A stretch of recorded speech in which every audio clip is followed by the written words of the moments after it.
Hello everyone, welcome all joining in. मैं sending angel स्वागत करती हूँ आप सबका अपने channel twin flame couple essential पर। आज हम करने जा रहे हैं फ्यूचर रीडिंग्स जेमिनाई राशि वालों के लिए। तो जिन लोगों की भी राशि जेमिनाई है, मिथुन, वो इस रीडिंग को देख सकते हैं। आप इस रीडिंग को sun sign, moon sign, ascendant, anyway, नाम राशि जैसे भी देखना चाहें आप देख सकते हैं। और अगर आपकी राशि जेमिनाई नहीं है तो भी आप इस रीडिंग को जो है कलेक्टिव रीडिंग की तरह देख सकते हैं। फाइन, हम देखेंगे कि आपका 2024 जो है वो किस तरह का रहने वाला है, क्योंकि already mid December is gone and now we are just proceeding further.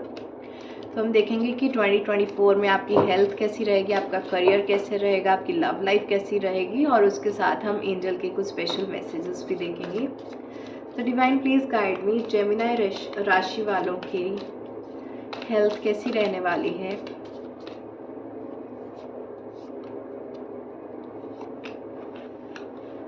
Gemini राशि वालों का करियर कैसा रहने वाला है।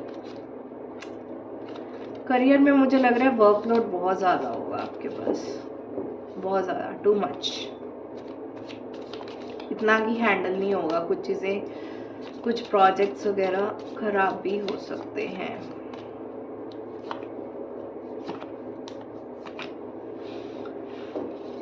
लव लाइफ कैसी रहेगी जेमिनाई वालों की।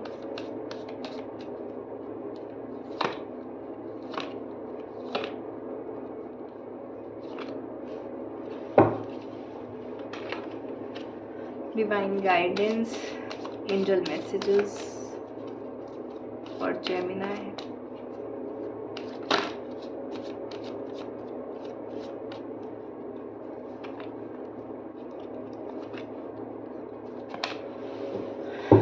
ऑल राइट, हेल्थ के कार्ड आए हैं 5 of swords, 2 of swords, 4 of swords. Okay, career ace of फैंस, 2 of cups and temperance. Yes, definitely balance बनाना पड़ेगा। लव लाइफ के कार्ड्स आए हैं 2 of pentacles, ace of swords, strength, 9 of swords and 10 of pentacles.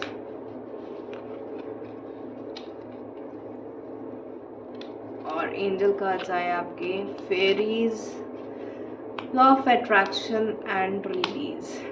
Okay, तो Gemini राशि वालों, सबसे पहले तो आपकी अगर हेल्थ की बात की जाए तो 5 of swords, 2 of swords and 4 of swords के कार्ड ये बता रहे हैं कि हेल्थ आपकी कुछ अच्छी नहीं रह सकती है, specially due to lots and lots of stress.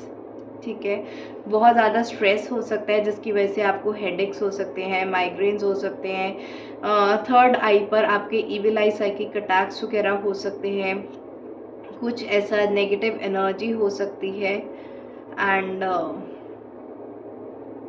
Heart के भी इश्यूज जो है वो काफ़ी ज़्यादा रिफ्लेक्टेड है। तो लोनलीनेस हो सकता है, बीपी इश्यूज वगैरह हो सकते हैं, ये सारा कुछ हो सकता है। और इस सब का एक ही रीज़न है, वो है स्ट्रेस।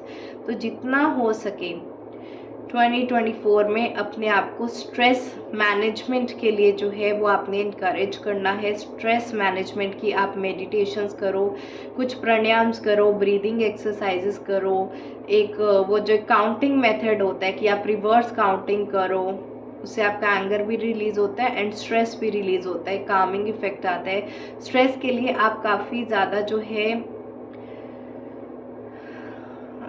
थीटा बीट्स वगैरह वाला म्यूज़िक सुन सकते हैं, उससे काफ़ी ज़्यादा आपको बाइनॉरल बीट्स सुनेंगे तो आपका काफ़ी अच्छा जो है स्ट्रेस रिलीज़ होगा, क्योंकि स्ट्रेस के चलते काफ़ी ज़्यादा हेल्थ इश्यूज मुझे यहाँ पर दिखाई दे रहे हैं। तो आप अपना हेल्थ चेकअप जो है वो regularly after every 3 to 4 months आप करवाते ही रहें।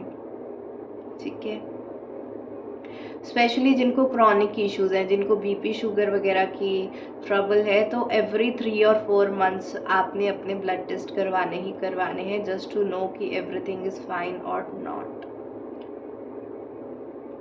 काफ़ी ज़्यादा थकावट हो सकती है, लेजीनेस, एनर्जी नहीं है बॉडी में, उठने का मन नहीं कर रहा, बॉडी एक्स बहुत ज़्यादा हो सकते हैं, कोल्ड एंड साइनस इन्फेक्शंस भी हो सकते हैं। अपने आप को प्रोटेक्टिव रखें, फेस मास्क वगैरह लगाएं अगर आप किसी पब्लिक प्लेस पर जा रहे हैं जहाँ पर बहुत से लोग जो है वो इन्फेक्ट आपको कर सकते हैं, स्पेशली अगर मौसम चेंज हो रहा है तो आपको अपनी हेल्थ का ज़्यादा ध्यान रखना है। सूप्स वगैरह आपको ज़्यादा लेने हैं। Alright, coming to the career aspect, ace of hands, two of cups and temperance. मैंने जब इसको शफल कर रही थी तभी आपको बता दिया था कि बहुत ज़्यादा आपका वर्कलोड बढ़ सकता है जेमिनाई वालों। तो यहाँ पर वही कार्ड्स आए हैं। टेम्परेंस का कार्ड ये बता रहा है कि आपका वर्कलोड बहुत ज़्यादा बढ़ जाएगा, अकेले आपसे चीज़ें शायद हैंडल ना हो। इन सब चीज़ों के लिए आपको एक बैलेंस बनाना पड़ेगा और अकेले आप चीज़ें हैंडल नहीं कर सकते। You need a team mate for it. तो अगर आप जॉब में हो तो आप अपने ग्रुप मेंबर्स के साथ मिलकर अपने प्रोजेक्ट्स पूरे करो, और अगर आप अकेले बिजनेस चला रहे हो तो find some good business partner. और अगर आपको बिजनेस पार्टनर नहीं चाहिए तो अपना कोई ना कोई असिस्टेंट रखो, क्योंकि अकेले आप इतना वर्कलोड जो है वो हैंडल नहीं कर पाओगे। एक आधी चीज़ें खराब हो जाएंगी, प्रोजेक्ट्स खराब हो जाएंगे। बेटर है आप अपने ज़्यादा एम्प्लॉयमेंट को यूज़ करें, ज़्यादा टीम मेंबर्स को यूज़ करें, ताकि आपके वर्क में एक बैलेंस बन सके। लेकिन अगर ये सब चीज़ें आप अपने ईगो से चलते रहे कि नहीं मैं सब कुछ कर लूँगा, मुझे सब कुछ आता है, दूसरों को आता ही नहीं है, वो मेरी क्या ही मदद करेंगे, ये कर ही नहीं सकते, इनको पता ही नहीं है कुछ। अगर आपका ये वाला एटीट्यूड रहा कि सिर्फ़ और सिर्फ़ मुझे ही पता है क्या करना है और सिर्फ़ मैं ही करूँगा, तो अगर इस तरह का एटीट्यूड रहा तो आपके वर्क पे ज़रूर असर पड़ेगा, एंड चीज़ें इस लेवल पे ख़राब होंगी कि रेपुटेशन भी ख़राब होगी, आपका प्रोडक्ट, सर्विस वग़ैरह के बारे में काफ़ी नेगेटिव फीडबैक्स भी आ सकते हैं, और अगर आप जॉब में हो तो आपके बॉस भी आपको डाँट सकते हैं। तो बेटर है कि इतना अगर वर्कलोड आपको जॉब पर भी मिल रहा है, जस्ट से इट कि ये अकेले मेरे बस की बात नहीं है, इस पे कोई और टीम मेंबर्स भी मेरे साथ काम करें, तो then we can work on it. Otherwise I am not responsible for the results. इस तरह का आपको एक स्टैंड लेना पड़ेगा, because work things would be quite heavy. Clearly reflect. Fine. Coming to the love life. Okay. Love life में आपके abundance होगी, लेकिन अगर आप एक्शन लेंगे तो। अगर आप एक्शन लेंगे तो, अगर आपने ये सोचा ना टाइम के साथ अपने आप चीज़ें ठीक हो जाएँगी, आज मेरा पार्टनर के साथ लड़ाई झगड़ा हुआ है, 2 दिन नाराज़ रहेगा, तीसरे दिन फिर से चीज़ें बैक टू नॉर्मल हो जाएँगी। अगर आपने सब कुछ टाइम पे छोड़ना शुरू कर दिया और खुद एफर्ट्स नहीं किए अपने रिश्ते को बचाने के लिए, सो काफ़ी बुरे रिजल्ट्स हो सकते हैं। तो आई वुड सजेस्ट यू कि आपके रिश्ते को अगर आपको बचाना है, हैप्पी डेज़ चाहिए, अबंडेंस चाहिए, प्रॉस्पेरिटी चाहिए लव लाइफ में, एफर्ट आपको करना ही करना पड़ेगा। आप अपनी सेल्फ एस्टीम के ऊपर थोड़ा काम करें। ज़रूरी नहीं है कि अगर आपके पार्टनर ने आपको थोड़ी-सी एक बात बोल दी तो आप एकदम टची हो जाओ, एकदम आपको हर्ट हो जाए। अपनी सेल्फ एस्टीम इतनी भी नहीं गिरा लेनी, इतनी भी लो नहीं कर लेनी कि किसी के कुछ भी कमेंट करने से आप अपनी ही सेल्फ एस्टीम लूज़ कर दो। ऐसा नहीं करना है। You need to maintain your inner power, your inner strength. लड़ाई झगड़े हर कपल में होते हैं, हो सकते हैं आपकी भी लव लाइफ में, कोई बड़ी बात नहीं है। लेकिन अगर आप उन लड़ाई झगड़ों को इग्नोर करते रहे, हमेशा आपने फ्लाइट ऑप्शन लेता रहा कि हाँ ठीक है अब इसका मूड नहीं ठीक, बाद में बात करेंगे, और बाद में आपने कभी बात की ही नहीं, इग्नोर ही कर दिया। तो अगर आपकी यही स्ट्रैटेजी रही कि आपने इमोशनल ड्रामा, टैंट्रम्स, लड़ाई झगड़े इग्नोर करते रहे, तो उसके काफ़ी बुरे इफ़ेक्ट्स आ सकते हैं।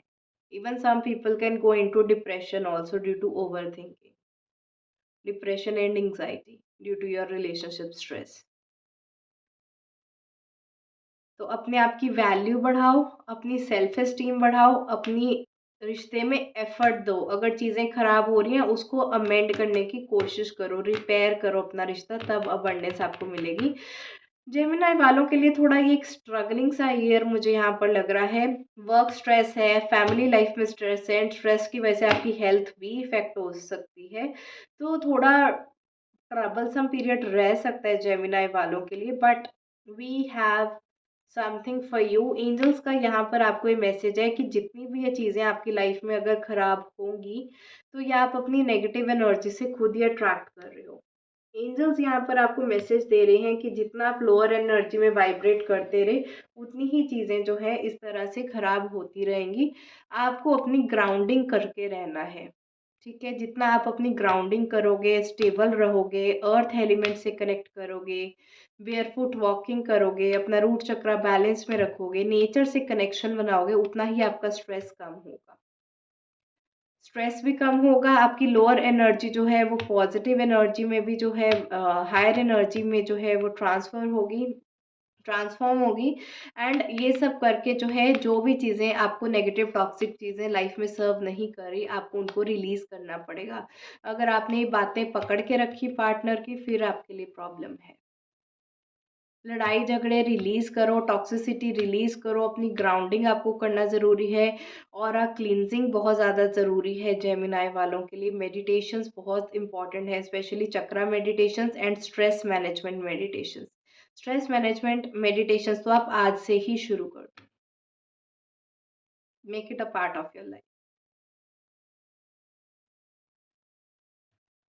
Alright, so that was it. I hope आपको ये रीडिंग अच्छी लगी होगी। अच्छी लगी होगी तो इसको लाइक ज़रूर करें, शेयर करें अपने फैमिली, फ्रेंड्स एंड कोलीग्स के साथ। आज के लिए इतना ही। Bye bye, take care, blessings.